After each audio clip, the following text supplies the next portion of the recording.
May payo lang ako sa mga kapwa natin siklista, motorista at gumagamit ng mga sasakyan sa kalsada. Para maiwasan natin yung tinatawag na road rage o yung masangkot tayo sa gulo, hindi natin maiiwasan na may mga tao na may dinadalang problema. Hindi natin maiiwasan na may mga taong aburido pagdating sa kalsada at meron silang pinipitpit sa utak nila.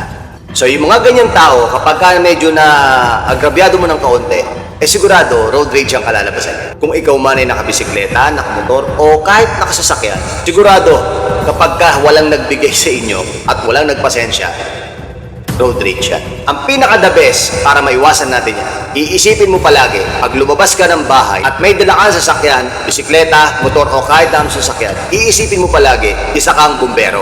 Bakit bumbero? Kasi ang bumbero, mga master, sila yung mga pumapatay ng sunog. Sila yung pumapatay ng init. Ibig sabihin, kung inaagrabyado mo, mainit, huwag kang mainit. Mag-relax ka lang. Ikaw yung pumatay ng sunog at ikaw yung pumatay ng init. Kung kasalanan mo, humingi ka ng pasensya. Huwag ka nang makipagtalo. Kung kasalanan niya at nakikipagtalo siya, pinipilit niya, natama siya, hayaan mo na siya. Ang pinaka-the best, patayin ng init, patayin ng sunog para wala tayong road rage. Ayun lang, ingat palagi mga master. Ako po, si Papa Jack.